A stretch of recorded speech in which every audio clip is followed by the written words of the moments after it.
Salut les gars! Comme tout le monde, j'aime ma mère. Mais après ce que j'ai appris sur elle, j'ai commencé à la voir sous un autre jour. Ma mère aurait dû être honnête avec nous. Je vais vous raconter toute l'histoire depuis le début. On verra si vous pensez que j'ai raison. On a toujours été une famille heureuse. Pendant des années, ma mère a possédé et géré un institut de beauté. Elle aimait tellement son travail. Mon père est photographe de mariage. Il doit photographier les jeunes mariés dans leurs moments les plus romantiques. J'adore prendre des photos moi aussi. Les photos que je postais sur mon Instagram avaient plein de likes. Mais j'ai dû supprimer mon compte à cause de ma mère. Je n'ai rencontré les parents de ma mère qu'à l'âge de 17 ans. Quand je lui posais des questions sur eux, elle me disait qu'elle ne voulait pas les voir parce qu'elle avait de sérieux problèmes avec sa famille. J'étais vraiment curieuse à leur sujet, mais ma mère refusait absolument de parler d'eux. Un jour, je suis allée trop loin et elle s'est mise en colère. Je ne sais même pas s'ils sont vivants ou morts et j'en ai rien à faire. Arrête de me poser des questions sur eux, a-t-elle crié. Un matin, quelques mois après cette conversation, on a sonné à notre porte. C'était un couple de personnes âgées. L'homme ressemblait à un prof d'université avec son costume et son nœud papillon. La femme aussi était très élégante. Elle portait un bouquet de fleurs. Ils étaient très mignons. Ils ont dit qu'ils cherchaient ma mère. Ils ont demandé « Est-ce qu'elle vit ici ?» Quand j'ai dit « oui », ils ont dit « Es-tu sa fille ?» J'ai acquiescé. « Vous voulez voir ma mère ? Je peux l'appeler si vous voulez. Je dois lui dire qui est ici ?» ai-je demandé. La vieille dame m'a dit leur nom. Puis elle m'a demandé le mien. Elle m'a ensuite dit « Je suis ta grand-mère et voici ton grand-père. Nous sommes très heureux de te rencontrer. » J'ai été si surprise que j'ai crié. Mais je ne pouvais pas les inviter à entrer. Je me suis dit que je devrais appeler ma mère. Ma mère s'apprêtait à partir pour l'institut de beauté. Je lui ai dit « Il y a un couple de personnes âgées à la porte. Ils disent qu'ils sont mes grands-parents. » Le visage de ma mère est devenu pâle. « Éléanor, qu'est-ce que tu viens de dire ?» a-t-elle dit. Ma mère n'était pas du tout contente de voir nos invités.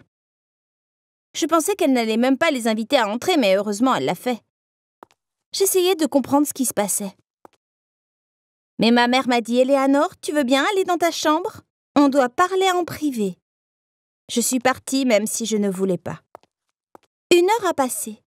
Je mourais d'envie de savoir ce qui se passait. Finalement, je suis sortie de ma chambre. Il n'y avait personne. Ma mère et nos invités imprévus étaient partis. J'ai tout de suite appelé ma mère. Elle m'a dit qu'elle était à l'institut. « Alors, c'était tes parents ?» ai-je demandé. « Je vais te dire la vérité. Oui, c'était eux. Mais ils n'auraient pas dû venir. Et ils ne reviendront pas, a-t-elle dit.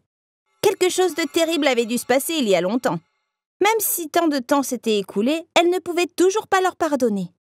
Finalement, j'ai décidé d'en parler à mon père. Je suis allée à son studio photo. Je lui ai raconté ce qui s'était passé. Il m'a dit que ma mère ne lui avait jamais parlé de ce problème non plus. Je suis sûre qu'elle a ses raisons. À mon avis, il faut la laisser tranquille, a-t-il dit. Si tout était resté pareil après ce jour-là, j'aurais fait comme mon père l'avait dit. Mais beaucoup de choses étranges ont commencé à se produire. Peu après cet incident, ma mère a vendu son institut. Avant, elle disait toujours à tout le monde combien les affaires étaient bonnes. L'institut avait une clientèle fidèle. Mais elle a mis une annonce dans un journal et l'a vendue à la première personne qui a répondu. Après ça, on a déménagé dans une autre maison. C'était dans un autre quartier, loin de l'endroit où nous vivions. Je ne comprenais pas pourquoi tout ça arrivait. Tout avait changé après que ce vieux couple se soit présenté à notre porte. Un matin, il y a eu la goutte d'eau qui a fait déborder le vase. Ma mère voulait que je supprime mes comptes TikTok et Instagram. Je me fichais de TikTok, mais prendre des photos était mon passe-temps favori et je ne voulais pas supprimer mon Instagram où je mettais toutes mes photos. J'ai demandé à ma mère ce qui se passait. « S'il te plaît, fais ce que je te dis sans poser de questions. Je te dirai tout le moment venu. » J'en avais marre de voir ma mère agir bizarrement, mais je ne pouvais rien faire. J'ai dû supprimer mes comptes. Je me suis rendu compte que ma mère n'utilisait jamais les réseaux sociaux. Elle n'était pas sur Facebook ou Instagram. Même son institut de beauté n'avait pas de site web. Quelque chose d'autre m'est venu à l'esprit. Pour vendre l'institut, ma mère a fait de la publicité dans le journal local et non en ligne. Pourtant, elle est plutôt douée avec la technologie. Mais d'après ce que j'ai pu voir, elle ne voulait pas mettre en ligne les informations la concernant. Il devait y avoir une raison à ça. Comme je devenais folle à ce moment-là, j'ai décidé d'enquêter. La première chose que j'ai faite, quand j'ai commencé à enquêter sur le passé de ma mère, a été de la googler. Mais quand je l'ai fait, je n'ai trouvé que les personnes portant le même nom qu'elle. J'ai passé des heures à cliquer sur eux, un par un. C'étaient tous des gens différents. Le fait de ne rien trouver en ligne sur ma mère m'a rendue encore plus curieuse.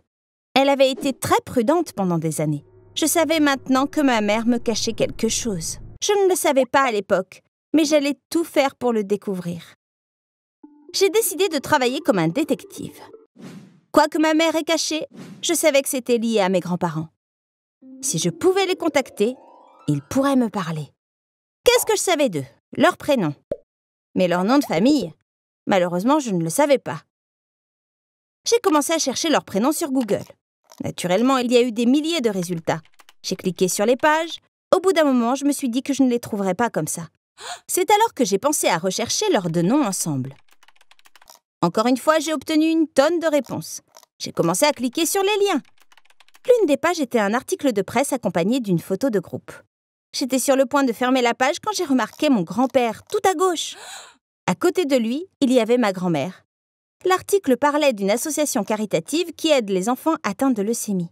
Il mentionnait que les cofondateurs de l'association étaient mes grands-parents. Pendant des années, ils avaient collecté des fonds pour le traitement des enfants atteints de leucémie. J'avais enfin trouvé ce que je cherchais. Je pourrais découvrir le secret de ma mère en les contactant. Je connaissais maintenant le nom complet de mes grands-parents. Et je connaissais même le nom de leur association caritative. Je voyais qu'ils étaient tous les deux des gens bien, rien qu'à leur visage. Et l'histoire que j'ai lue a prouvé que mon instinct était juste. En fait, il y avait autre chose que je pouvais faire. Je savais maintenant quel était le nom de jeune fille de ma mère. Je pouvais essayer de chercher son nom sur Google encore une fois. J'ai tapé le nom de jeune fille de ma mère et j'ai appuyé sur le bouton « Rechercher ». Le premier résultat disait « Fugitifs les plus recherchés ». J'ai été excitée, j'ai cliqué dessus. C'était un site de la police. Il y avait des photos de nombreuses personnes. Si vous connaissez ou avez vu l'une de ces personnes, ne leur dites rien ni à personne d'autre. Pour votre propre sécurité, appelez la police tout de suite, disait le site. Ma mère était-elle une criminelle recherchée par la police? Je ne pense pas. Mais j'ai quand même commencé à faire défiler la page et à regarder. En regardant les photos, je me suis arrêtée. La femme sur une photo ressemblait tellement à ma mère. Mais elle était très jeune. Ses cheveux étaient roux et courts. Ma mère a les cheveux longs et de leur couleur naturelle, le brun. Et surtout, la femme sur la photo avait les yeux marrons. Les yeux de ma mère sont bleus. J'ai regardé la photo encore plus attentivement. Si cette femme n'était pas ma mère, elle devait être sa sœur. Parce qu'elle ressemblait exactement à ma mère. J'ai vu que je pouvais cliquer sur la photo. Quand je l'ai fait, ça m'a emmenée sur une page montrant quel était le crime de cette personne. Elle était recherchée pour vol.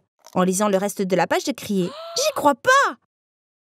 Elle était accusée d'avoir volé beaucoup d'argent à une association caritative. L'organisation caritative citée était celle que mes grands-parents ont fondée pour les enfants atteints de leucémie. Ça ne pouvait pas être une coïncidence. J'ai eu une idée. Ma mère faisait les courses. Je suis allée à la cuisine. Les ordures de la veille étaient encore là. J'ai mis les gants et j'ai commencé à fouiller dans le sac poubelle. Oui, c'était dégoûtant, mais ça en valait la peine si je voulais trouver ce que je cherchais. Et j'ai trouvé des emballages de lentilles de contact. Les yeux de ma mère n'étaient pas bleus mais marrons. Elle utilisait des lentilles de contact bleues pour les cacher. Ma mère avait volé l'argent de l'association de mes grands-parents et avait disparu. La police était toujours à sa recherche. J'ai regretté d'avoir appris ça. J'aurais aimé ne pas avoir fait autant de recherches. Après ce que j'ai appris, j'allais voir ma mère différemment. On était une famille très heureuse. On n'avait pas besoin que quelque chose comme ça se mette entre nous. Quand ma mère est revenue du magasin, je suis allée la voir. Je lui ai dit que je voulais lui parler de quelque chose d'important et je lui ai parlé de ce que j'avais découvert. Elle s'est mise à sangloter. Elle n'a pas pu parler pendant un certain temps. Puis elle m'a raconté son histoire. Quand je vivais chez tes grands-parents, je travaillais dans un institut de beauté. Je voulais créer ma propre entreprise, mais je n'avais pas d'argent.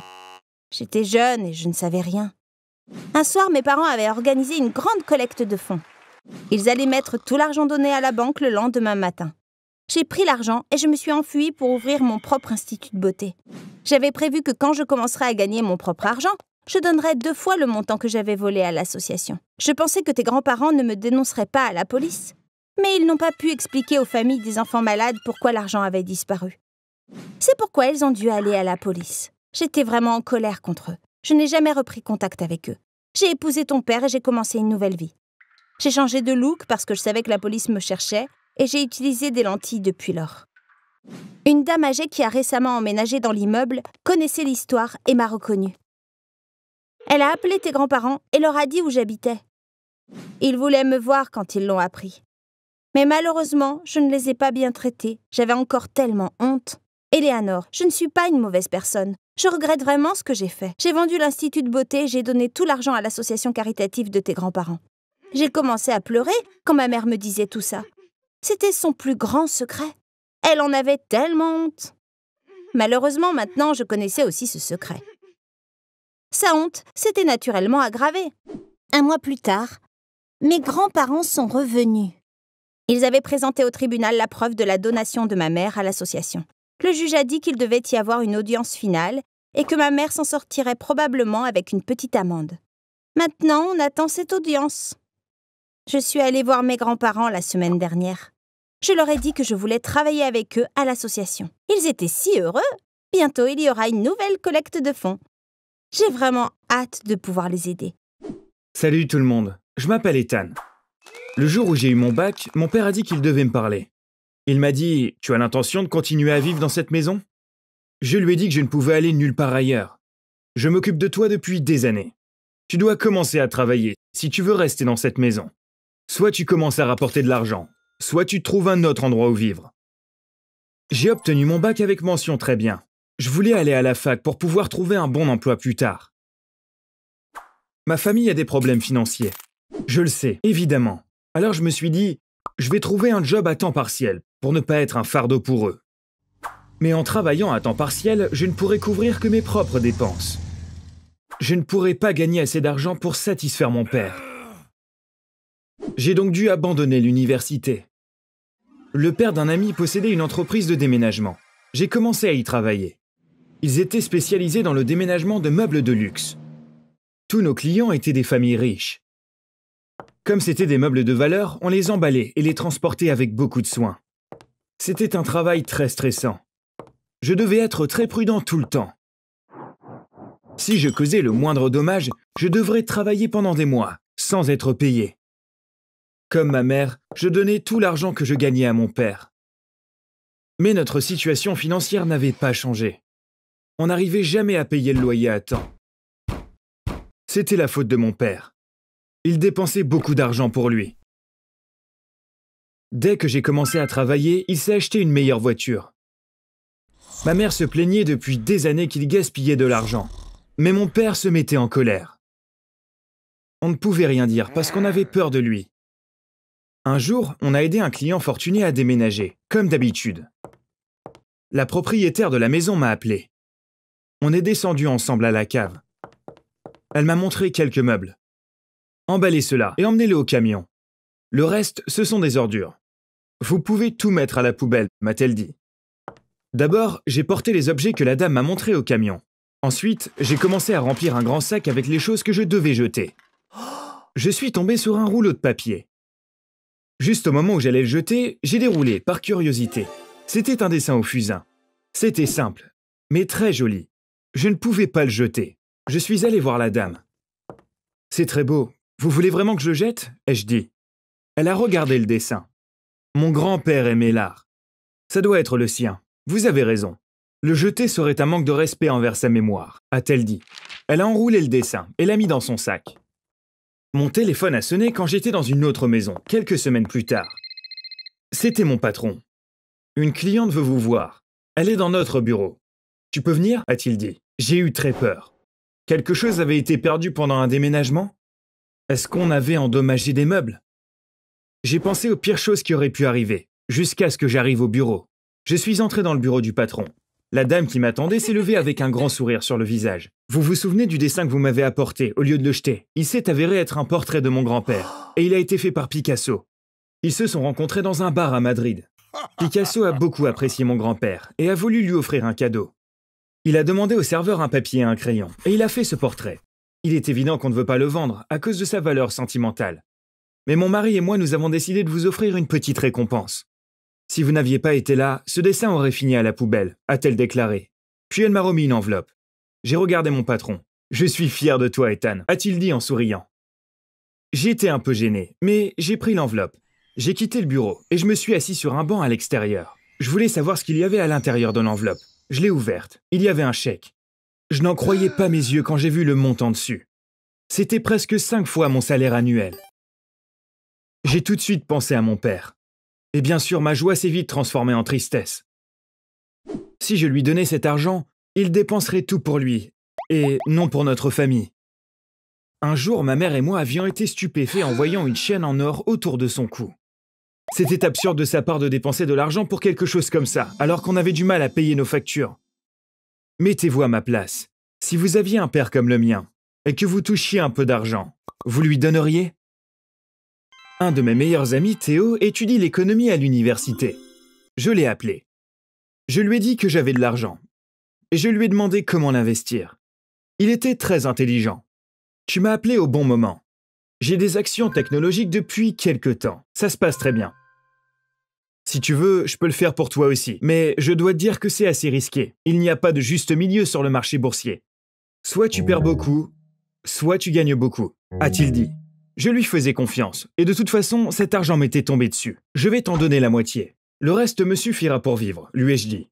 Mais malheureusement, les choses ne se sont pas passées comme prévu. Il a rapidement épuisé l'argent que je lui avais donné. Il n'a pas cessé de m'appeler pour s'excuser. Je ne comprenais même pas pourquoi on perdait de l'argent. Parce que je ne connaissais rien à la bourse. Mais comme je l'ai dit, j'avais confiance en Théo. Je lui ai donné le reste de mon argent. J'ai eu cet argent parce que j'ai eu de la chance. Quelque chose me dit que j'aurai encore de la chance, ai-je dit.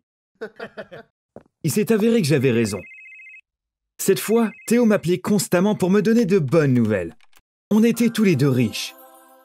Vous savez ce qui est vraiment bizarre? Théo me donnait de l'argent en liquide, puisque je n'avais pas de compte en banque. Mais où est-ce que j'allais garder tout cet argent?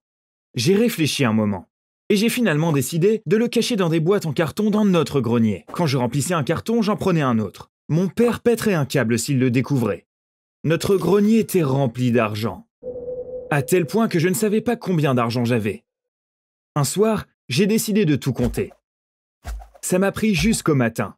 Quand le soleil s'est levé, j'ai réalisé que j'étais millionnaire et que ce n'était qu'une fraction de ma richesse totale. J'ai quitté mon travail le lendemain. J'ai dit à mon patron que j'ai décidé d'aller à l'université. Mais ce n'était pas vrai. J'avais commencé à penser que je n'avais même plus besoin d'aller à l'université. Chaque matin, je quittais la maison, comme si j'allais travailler, et je traînais avec Théo ou dans un café. Le soir, je rentrais à la maison, comme si je revenais du travail. Au bout d'un moment, je me suis acheté une voiture, parce que le grenier était trop plein, et je devais me débarrasser d'un peu d'argent. En fait, je n'aime pas vraiment les voitures de sport, mais j'ai choisi une des voitures de sport les plus chères, pour pouvoir faire de la place dans le grenier. Il y avait encore beaucoup de cartons. J'ai acheté une énorme maison pour me débarrasser d'encore plus d'argent et faire de la place dans le grenier. Comme ça, j'avais aussi un endroit où aller pendant la journée. Vous vous demandez peut-être pourquoi je ne suis pas parti. Pourquoi j'ai continué à vivre avec ma famille pendant tout ce temps. Je ne voulais pas laisser ma mère et ma sœur seules avec mon père. J'étais sûr qu'il allait les traiter encore plus mal une fois que je serais parti. Un soir, mon père m'a dit « Appelle ta mère et ta sœur. Je veux vous parler à tous les trois. » Quelques minutes plus tard, on était tous debout devant lui. J'ai quitté mon travail aujourd'hui. J'ai travaillé pendant des années pour faire vivre cette famille. J'ai pris soin de vous, mais je suis fatigué maintenant. À partir de maintenant, je ne travaillerai plus. Vous vous occuperez de moi, a-t-il dit avec un rictus. Puis il s'est tourné vers ma sœur. Sarah, toi aussi tu vas arrêter l'école. Vivre gratuitement dans cette maison, c'est terminé. Tout le monde doit rapporter de l'argent, a-t-il dit. Sarah a tout de suite fondu en larmes. Ma mère ne pouvait rien dire. Je travaille depuis des années, comme toi. Ça n'a aucun sens. Tu n'auras pas honte de traîner à la maison pendant qu'on travaille dur? A-t-elle crié. Quand mon père a commencé à s'énerver et à se rapprocher de ma mère, je l'ai prise par le bras et l'ai amenée dehors. Maman, ne sois pas triste. Je vous sauverai tous les deux de cet homme. Donne-moi juste un peu de temps, lui ai-je dit. Ma mère m'a remercié, pensant que je disais ces choses juste pour la réconforter. Quand tout le monde dormait, je suis monté dans le grenier. J'ai pris quelques photos quand l'endroit était rempli à ras-bord d'argent.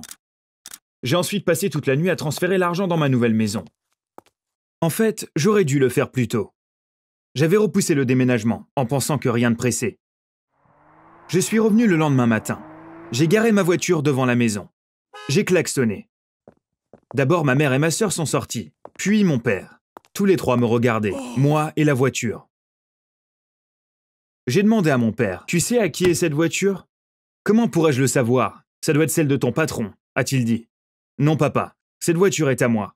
Je l'ai achetée avec mon propre argent, lui ai-je dit. » Mon père n'a rien pu dire. Il était littéralement sans voix.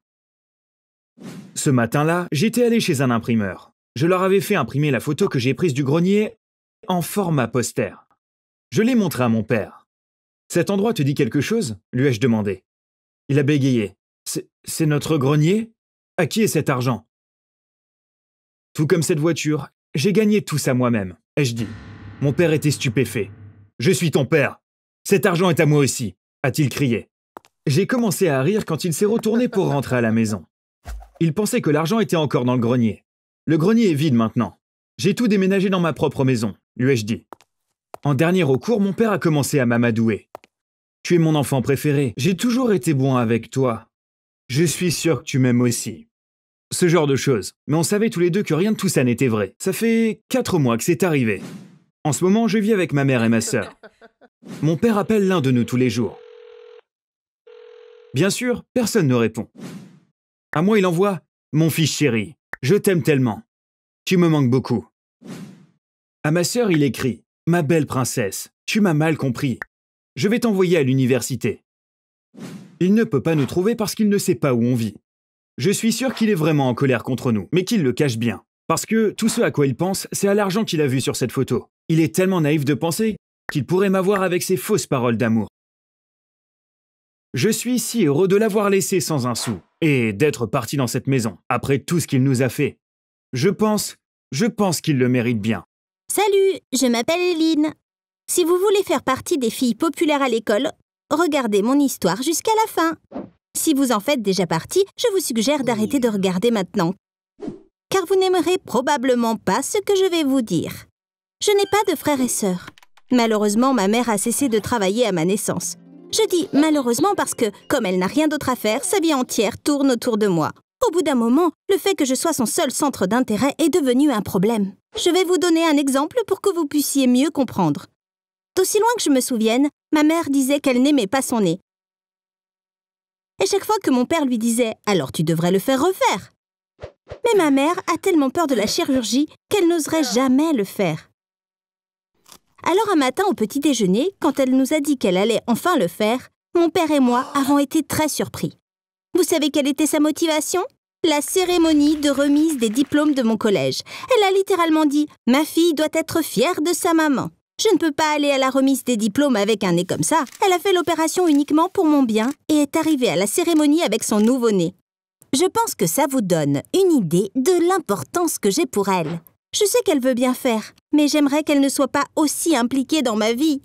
Quand on fait du shopping, elle me fait acheter toutes les choses qu'elle aime. Elle ne peut pas rester en dehors de mes amitiés, me dit d'être plus proche de cette personne ou d'arrêter de parler à celle-là. Si elle n'aime pas mon maquillage, elle me fait asseoir et elle le fait elle-même. Elle me harcèle même à propos des émissions que je regarde. Ses yeux sont toujours sur moi. Elle veut que je fasse tout à sa façon. Quand j'ai commencé le lycée, ma mère est devenue obsédée par le fait que je sois populaire. Elle ne l'a jamais admis, mais je suis sûre que quand elle était au lycée, elle voulait être populaire, mais ne l'a jamais été. Elle allait vivre à travers moi par procuration en s'assurant que je devienne populaire. Au début, elle a essayé d'en savoir plus sur mes amis, en agissant de façon désinvolte. Quand elle a compris que je traînais avec des ados normales comme moi, elle a dit « Quelqu'un avec tes qualités devrait être populaire au lycée. Tu as tout ce qu'il faut. Tu le mérites plus que n'importe qui d'autre. » Même si je lui ai dit « Maman, pourquoi? J'aime vraiment mes amis. » Elle ne voulait rien entendre. Ma mère n'abandonne jamais, surtout une fois qu'elle a pris une décision. Et bien vite, elle est parvenue à cela aussi. J'ai découvert tout ça après coup, mais c'est ainsi que ma mère a mis en œuvre son plan incroyablement stratégique. Tout d'abord, elle a dressé une liste des filles populaires de mon lycée grâce à des élèves et parents qu'elle connaissait. Elle a appris à connaître les mères des filles de la liste lors de la réunion suivante de l'association des parents d'élèves. Elle s'est progressivement liée d'amitié avec ses mères en allant prendre le petit déjeuner ou le café avec elles. Puis elle a commencé à organiser des réunions de cuisine où toutes les familles étaient invitées. Son but était de me faire rencontrer ces filles. Vous vous demandez peut-être comment as-tu pu ne pas voir ça venir? Mais ma mère a été si douée pour exécuter son plan que mon groupe d'amis a soudainement changé avant que je ne comprenne ce qui se passait. Oui, J'étais l'une des filles populaires maintenant. Je les retrouvais dès que j'arrivais à l'école. Je mangeais avec elles à la cafétéria. Je traînais avec elles après les cours. J'avais complètement abandonné mes anciennes amies. Pour être honnête, j'adorais ça au début. Quand on est populaire au lycée, même les gens qu'on ne connaît pas viennent vous voir pour discuter. Tous les yeux sont rivés sur vous. Je me sentais comme quelqu'un qui venait de devenir célèbre. J'appréciais mon statut de célébrité, jusqu'à ce que j'apprenne à mieux connaître les filles. Je pensais que j'étais l'une d'entre elles, mais j'ai vite compris qu'il m'était impossible d'être exactement comme elles. Les filles populaires avaient une hiérarchie stricte. Il y avait 2 alphas au sommet. Ces filles décidaient si quelqu'un de nouveau serait admis dans le groupe. La plus grande réussite de ma mère a été de faire en sorte que je devienne l'amie de l'une d'entre elles. Je n'ai donc pas eu à essayer de me faire aimer par quelqu'un d'autre. J'ai été admise directement dans le groupe. Sous les alphas, il y avait les bêtas. En dessous d'elles, il y avait les lèche-bottes qui voulaient être des bêtas. Ces filles passaient leur vie à complimenter les autres en essayant de passer au niveau supérieur. Tes cheveux sont sublimes! J'adore la couleur de tes chaussures. Ton sac va si bien avec ta tenue. Vous voyez, leur vie n'était pas facile. Mais bien sûr, c'est le style de vie qu'elles ont choisi pour elles-mêmes. Au bas de la pyramide sociale, il y avait les nouvelles. J'étais l'une d'entre elles. On était surtout à leur service. Prenons un café. Qui devrait les chercher? Eileen, pourquoi tu n'irais pas avec Tiffany?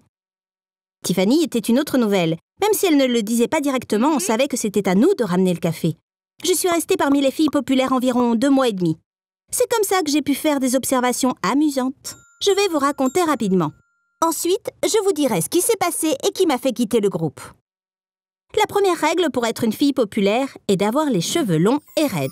Jamais de queue de cheval. Vos cheveux doivent être bruns si possible. Et encore une chose, ils doivent absolument être brillants. Une autre règle des filles populaires, c'est d'avoir un petit sac à dos. Mais pas n'importe quelle marque. Il faut que ce soit un JanSport. Comme ma mère a compris ça avant moi, elle m'a tout de suite acheté un sac JanSport rose. Le maquillage est obligatoire. Mais sérieusement, il faut vraiment porter une tonne de maquillage. Comme je me maquille rarement, c'est la seule règle qui m'a posé problème. Ma mère me réveillait très tôt tous les matins et me maquillait. Une autre règle du groupe est de montrer ses sentiments de façon exagérée. Quand on aime quelque chose, on doit faire des sons exagérés. Par exemple, on doit totalement devenir gaga quand on voit un chiot. Et il faut verser quelques larmes au moindre soupçon d'un moment d'émotion. J'étais toujours surprise de voir comment ces filles pouvaient pleurer si facilement. Et elles pouvaient rire aussi facilement qu'elles pouvaient pleurer. On s'asseyait toujours au même endroit à la cafétéria. On riait à gorge déployée des choses les plus stupides parce que tout le monde devait penser qu'on s'amusait beaucoup. Bien sûr, ce n'était pas quelque chose de planifié ou de dit, mais tout le monde le savait inconsciemment. Les filles populaires sont tellement amusantes. C'est pour ça qu'elles s'amusent tellement ensemble. C'était l'image qu'elles voulaient donner. Ensuite vient la règle la plus étrange. Si tu fais partie des filles populaires, tes notes doivent être moyennes. Ni bonnes, ni mauvaises. Si tu as accidentellement une bonne note, les filles se moquent de toi pendant des jours. Il y avait une fille dans le groupe qui s'appelait Emma. Elle ne supportait plus la pression de son père et a commencé à étudier. Alors ses notes ont augmenté. Elles étaient tellement méchantes avec elle, disant qu'elle était devenue une intello, qu'elle a fini par quitter le groupe. Même si je les critique maintenant, j'ai malheureusement été l'une d'elles pendant 2 mois et demi. Quand j'étais populaire, c'était comme une fausse version de moi d'une autre dimension. Je n'arrive toujours pas à croire que j'étais d'accord pour jouer un rôle aussi faux et exagéré. Mais d'une certaine manière, on ne se sent pas aussi mal quand on le fait. Il faut un œil extérieur pour pouvoir voir ça. Comme moi maintenant. Les filles populaires passent toute leur journée à commérer sur tout le monde. Il y avait cette fille, Brenda. C'était la plus méchante de toutes. On avait une discussion de groupe appelée les sirènes. Brenda prenait secrètement des photos des autres élèves et les partageait dans la discussion de groupe. Par exemple, elle envoyait une photo d'une fille ronde et écrivait « Bientôt, elle pourrait nous manger aussi ». Elle était devenue experte en prise de photos secrètes. Elle avait juste à trouver quelque chose dont elle pouvait se moquer. Elle prenait une photo en 1 seconde. Un soir, alors que je traînais dans ma chambre, il y a eu un nouveau message dans le groupe des sirènes. Je l'ai ouvert. Quoi? C'était une photo de ma mère. On ne pouvait la voir qu'à partir de l'épaule. Elle a évidemment été prise en secret parce qu'une partie de sa tête était coupée. Évidemment, c'est Brenda qui a envoyé la photo au groupe. Elle a écrit « Les filles, si vous voulez faire refaire votre nez, Vous pouvez montrer ça à votre chirurgien et lui dire « Pas ça !» Elle se moquait de la rhinoplastie de ma mère. Quand j'ai compris, j'ai écrit « Il se passe quoi, là ?» au groupe. Brenda a tout de suite supprimé la photo. Ça voulait dire qu'elle ne pensait pas que je la verrais. Comme elle a écrit « Les filles », ça ne pouvait pas être un message privé pour une seule personne. Donc Brenda et quelques autres avaient un autre groupe de discussion secret. Quelqu'un peut m'expliquer ce qui vient de se passer ? J'ai écrit. Pas un mot dans le groupe. Normalement, on aurait dû discuter toute la nuit. Ce jour-là, il n'y a pas eu d'autres messages dans le groupe des sirènes. Le week-end précédent, on avait organisé une petite fête d'anniversaire pour ma mère. On avait invité mes amis et leur mère. Brenda a évidemment pris cette photo ce jour-là. En secret, bien sûr. À un moment donné, ma mère leur avait raconté pourquoi elle s'était fait refaire le nez. Brenda ne pouvait pas laisser passer une telle occasion, mais elle s'est faite griller en envoyant la photo au mauvais groupe. Je suis immédiatement allée en parler à ma mère. Elle a été très surprise. « Brenda est une fille tellement gentille. Pourquoi aurait-elle fait une chose pareille ?» a-t-elle dit. Ma mère peut être très naïve. Je ne sais pas comment elle fait, mais elle voit toujours le bien dans les gens. Le lendemain, je suis allée voir les filles au lycée. « À part moi, qui d'autre n'est pas dans ce groupe ?» ai-je demandé. Elles ont regardé Tiffany. Incroyable. Ils avaient créé une autre discussion de groupe pour se moquer des nouvelles. Brenda a dit « Je suis désolée. J'ai supprimé ce groupe hier soir. Ça ne se reproduira plus jamais. J'aime vraiment ta mère. » Mais bien sûr, elle n'était pas honnête. Elle était dans le pétrin et elle voulait s'en sortir. Toute cette affaire m'a fait comprendre qu'il ne fallait faire confiance, ni à Brenda, ni aux autres filles du groupe. Pourquoi est-ce que je traînais avec elles de toute façon ? Avais-je vraiment besoin de quelque chose comme ça pour voir que je n'avais rien en commun avec elle ? Au début, j'étais en colère contre ma mère. C'est elle qui m'a mis dans cette situation. Mais plus tard, j'ai vu les choses différemment. J'étais presque une adulte maintenant. Si je devais être en colère contre quelqu'un, c'était contre moi. Je n'avais rien dit, même si je n'aimais pas leur comportement. Et le pire, c'est que j'avais commencé à agir comme elles aussi. Les filles populaires de votre école sont-elles différentes ? Dites-le nous en commentaire et on pourra tous le découvrir. Merci de m'avoir écouté. Bye bye!